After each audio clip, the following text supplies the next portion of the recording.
Did you know there's a gospel banned by the church where sin doesn't even exist? And Mary Magdalene was supposed to be the real leader after Jesus. This ancient text, nearly lost to history, holds the secret to escaping the material world we live in. The early church banned the gospel of Mary Magdalene because of its powerful teachings. There's much more to our existence than we realize. This isn't just about religion. It's about understanding the world around us in a completely new way. And once you know the truth, there's no going back. You'll start questioning everything, and that's when the real adventure begins. Keep watching to discover knowledge that few have access to, and that can finally free you from the invisible chains that have been controlling your life for years. Oh, what a fascinating story we have here. Just imagine, in the late 19th century, while the dust of time covered the secrets of the past, a German scholar was digging in the ruins of Oxyrhynchus, Egypt. It was like finding a needle in a haystack, but a needle that could redraw the entire fabric of Western spirituality. What did he find? Fragments of an ancient text that would later be known as the Gospel of Mary Magdalene. Man, this isn't just any archaeological discovery. It's a portal to a completely new dimension of consciousness awakening. This text isn't just another piece of old papyrus. It's a window into a world where Gnosticism flourished, where the search for inner knowledge was the true path to enlightenment. Think about it. While you're reading these words, you're connecting with knowledge that was deliberately hidden for almost 2 millennia. The powerful figures of the early church didn't want you to know this. Why? Well, because these teachings were so revolutionary that they threatened to shake religious power structures to their foundations. It's like discovering that everything you've been told about spirituality had a giant asterisk saying, "But there's another side to the story." What makes this gospel so special is its alternative vision of early Christianity. Far from being a religion of rigid rules and inflexible hierarchies, what emerges from these fragments is a deep mystical tradition focused on inner awakening. Think of this as an instruction manual for consciousness awakening that was deliberately removed from the Bible. In your daily routine, how many times have you felt there's something more, something beyond conventional explanations about God and existence? This feeling isn't a coincidence. It's your consciousness intuiting that there's a deeper mythology hidden behind the official versions. The controversy around this text isn't for nothing. Imagine if, suddenly, we discovered that Jesus' true message wasn't about sin and repentance, but about self-knowledge and spiritual awakening. That's exactly what the Gospel of Mary Magdalene suggests. In your everyday life, you've probably questioned some contradictions in traditional religious structures, right? Well, know that you're not alone. This gospel represents a hidden current of early Christianity that valued the direct experience of the divine without intermediaries. Instead of depending on an external authority for salvation, the proposed path is that of gnosis, direct and personal knowledge of divine truth. And isn't it incredible to think that this knowledge, which could have completely transformed our civilization, was actively suppressed for so long? It's not every day we discover such a plot twist in the history of Christianity. According to this lost gospel, Mary Magdalene wasn't just another follower, she was Jesus' true spiritual heir. Think about this. While Peter and the other male disciples argued about who would be the greatest among them, Mary was already on another level of consciousness and understanding. It's like while others were watching the movie, she had access to the making of and deleted scenes. On the path of spiritual awakening, we often encounter these moments of enlightenment that put us ahead of those who just follow religious rituals without seeking deep knowledge. The revelation that Jesus chose a woman to transmit his deepest teachings is a slap in the face to the religious establishment of the time, and honestly, even today's. In the patriarchal society of the 1st century, women barely had a voice, let alone spiritual authority. But here's the kicker. True spirituality transcends social and cultural limitations. In your daily life, you've probably noticed how certain power structures try to control who can or cannot speak about the divine, right? It's that old story. Leave mysticism to the experts. But Gnosticism teaches us exactly the opposite. Access to gnosis, to spiritual knowledge, is available to all who seek with sincerity. What really made Mary Magdalene special, according to this gospel, was her ability to understand Jesus' most occult teachings. While the other disciples were stuck on the letter, she grasped the spirit of the teaching. It's like the difference between memorizing a recipe and really understanding cooking. In your journey of consciousness awakening, you too can develop this ability to see beyond words, to perceive the mythological truths that sustain our reality. Try, for example, reading a sacred text, not looking for rules, but insights for your own inner growth. The difference will be as great as night and day. Peter's reaction to Mary's leadership perfectly reflects how the ego reacts when confronted with a greater truth. According to the gospel, he questioned, "Should we all listen to a woman instead of us?" Well, isn't that exactly how power structures react when their monopoly on truth is threatened? It's that old trick of discrediting the message by attacking the messenger. In your life, how many times have you seen revolutionary ideas dismissed not for their content, but for coming from unauthorized sources? True consciousness awakening requires that we overcome these prejudices and listen to wisdom wherever it comes from. After all, true enlightenment knows no hierarchies, and the most fascinating thing is that this story isn't just about events from 2,000 years ago. It's a mirror for our own journeys of awakening. When Levi defends Mary against Peter's criticism, he's demonstrating an expanded consciousness that recognizes truth regardless of social conventions. It's as if he were saying, "Hey, if the Master chose her, who are we to question?" This is a powerful lesson for all of us in times of polarization. True wisdom transcends tribalisms and artificial divisions. Try for one day to genuinely listen to someone you normally disagree with. You might be surprised to discover nuggets of wisdom where you least expected, just like the disciples who finally recognized Mary Magdalene's spiritual depth. What if I told you that sin doesn't exist? That's exactly what the Gospel of Mary Magdalene suggests. Sounds crazy, right? But just think about it. What if this whole sin story was just a tool created to keep people in line through fear and guilt? Shocking, but it makes sense when you analyze the issue deeply.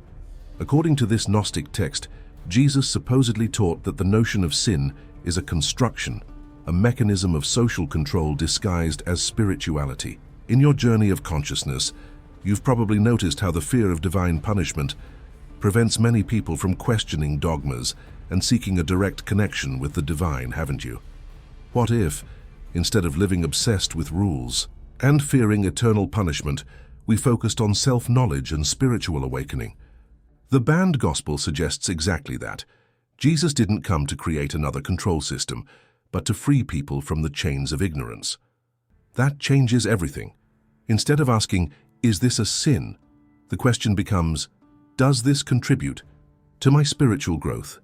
Try for one day to abandon the idea of absolute right and wrong and observe your actions based on how they affect your consciousness and connection with the whole. It's like taking a weight off your shoulders that you didn't even know you were carrying. The awakening of genuine spirituality begins when we set aside fear to embrace knowledge. The most revolutionary implication of all this is the shift in responsibility. If there is no sin, there is also no need for intermediaries for absolution. It's you and your consciousness face to face. In the Gnostic tradition, salvation doesn't come from outside, but from inner knowledge, the famous gnosis. Think about it. How many times in your life have you delegated your spiritual power to others, expecting them to tell you what's right or wrong? The invitation here is to reclaim that power, to take the lead in your journey of awakening. Try doing a daily exercise. Before sleeping, review your actions, not judging them as good or bad, but asking, "What did I learn today? How did I grow as a conscious being?" This concept of the absence of sin is deeply connected to the Gnostic mythology about the nature of reality. According to this tradition, we aren't separated from the divine by our moral failings, but by ignorance of our true nature. What saves us isn't external forgiveness, but the internal recognition of our divine origin. It's as if we were living with spiritual amnesia, forgetting who we really are. In your daily life, You can practice this principle by treating your mistakes not as sins, but as learning opportunities that bring you closer to wisdom. Instead of blaming yourself, ask, what lesson can I extract from this to expand my consciousness? And the most fascinating thing, this view on the non-existence of sin finds echoes in many other mystical traditions around the world. From Vedanta philosophy to Buddhism, we find this same idea that human suffering comes from ignorance, not moral transgression. It's as if, in different times and places, truth seekers reached the same conclusion. This suggests there's something universal in this understanding, something that transcends specific cultures and doctrines. In your awakening process, you can enrich your journey by studying how different traditions approach this question. Try reading about the concept of avidya in Hinduism or ignorance in Buddhism, and you'll see surprising parallels with the occult teaching of early Christianity about the absence of sin. Now we're getting to a really fascinating part.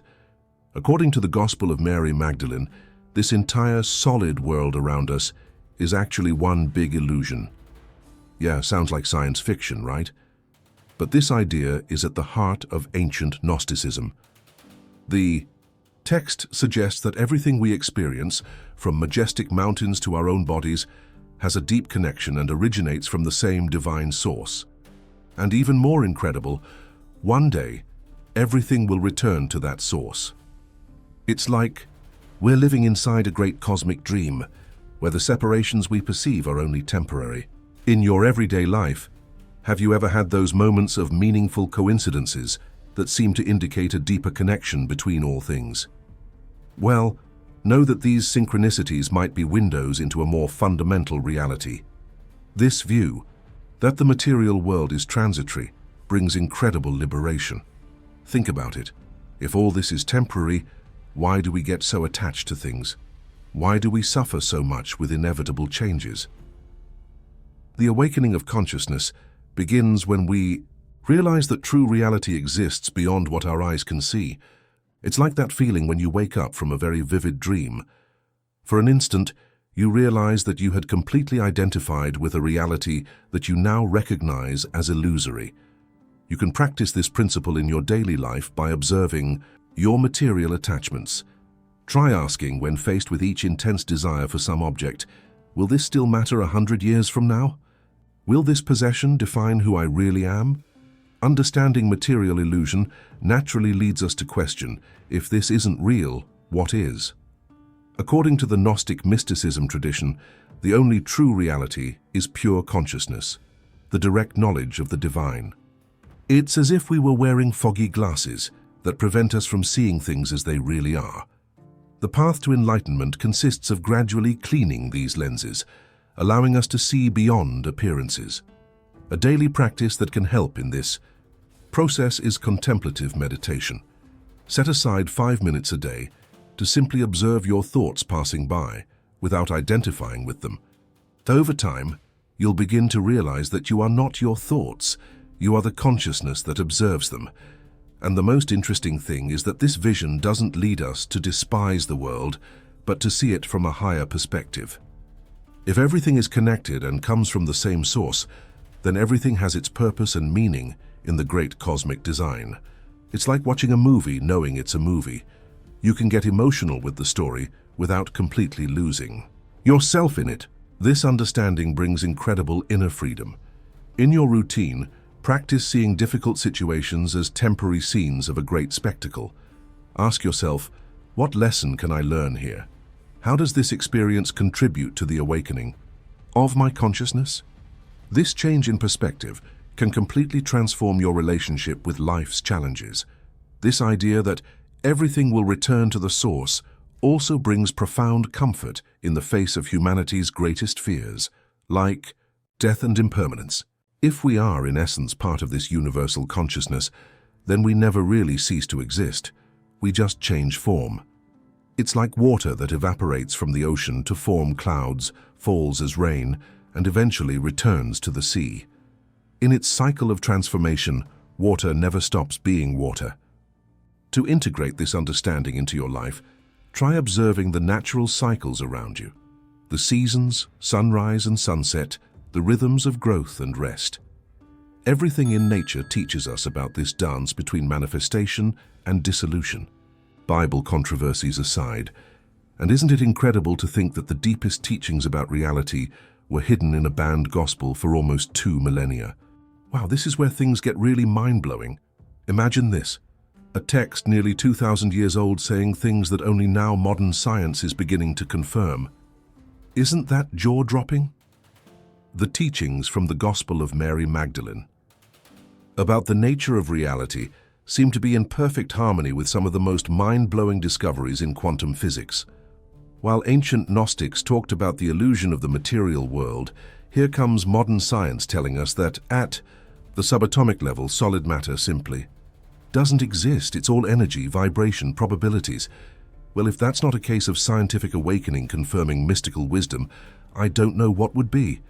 In your daily life, have you ever stopped to think that the solid table on which you rest your coffee is actually 99.999% empty space? This understanding can be the first step toward a profound consciousness awakening. The quantum idea that particles can exist simultaneously in 2 different places remarkably echoes the Gnostic concept that reality transcends the limitations of the material world. It's as if ancient mystics had intuited, through meditation and inner knowledge, what today we need particle accelerators to demonstrate. This parallel between ancient spirituality and modern science suggests that perhaps we're merely rediscovering truths that were already known. Try this perception exercise. Observe any object around you and try to visualize it not as something solid, but as a vibrational pattern of energy. With practice, this perspective shift can lead to surprising insights about the nature of reality and your own place in it.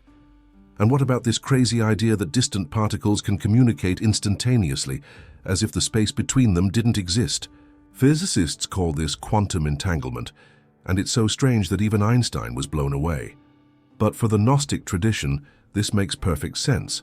If everything is connected at the source, then this instantaneous communication is just a reflection of the fundamental unity that underlies apparent diversity. It's like the universe is a great interconnected web, where pulling one thread affects all others.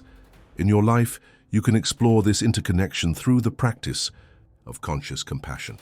When you genuinely rejoice in someone else's happiness or feel empathy for another's pain, you're directly experiencing this truth of interconnection that both science and mysticism point to. But the most fascinating convergence between the Bible controver, wisdom of the banned gospel and contemporary science might be the idea that consciousness is fundamental. While physicists like Erwin Schrödinger suggest that consciousness may be the basis of reality, not a byproduct of it, the ancient text already proposed that spiritual awakening, the expansion of consciousness, is the true purpose of human existence. It's as if we were living in a universe that isn't made of things but of thoughts. This revolutionary perspective invites you to consider, what if your states of consciousness weren't just reactions to an external reality, but active participants in creating that reality? Try a practical experiment. For a week, carefully observe how your internal states seem to attract corresponding external experiences. Many people discover surprising patterns in this observation. This convergence between ancient occult knowledge and cutting-edge science isn't mere coincidence. It's a sign that we're reaching a crucial point in the evolution of human consciousness. We're beginning to understand, both through scientific and spiritual paths, that the mythology separating subject and object, observer and observed, might be the most fundamental of illusions. As quantum physicist David Bohm would say, perhaps we live in a holographic universe, where each part contains information about the whole. This integrated vision offers a common ground where science and spirituality can finally dialogue without antagonism. In your awakening process, you can nurture both the rational and intuitive sides, understanding that they're complementary paths to the same truth. After all, true enlightenment isn't about choosing between reason and intuition, but integrating them into a broader understanding of reality. The message from the Gospel of Mary Magdalene is nothing short of groundbreaking. Even by today's standards, it directly confronts power structures, challenges the limitations of our understanding, and reshapes how we perceive ourselves in the grand scheme of things. By revealing that the material world is merely an illusion and that true salvation comes not from blind obedience, but from inner knowledge, this gospel offers a path to authentic spiritual liberation. Are you ready to break the chains of illusions that limit your existence? What will you do with this ancient knowledge that few have access to? Imagine how your life would be if you could see beyond the veil of material reality and connect with your true divine essence. Don't let this awakening end here. Subscribe to the channel right now and turn on notifications to continue your journey of consciousness and discover secrets that can completely transform your reality.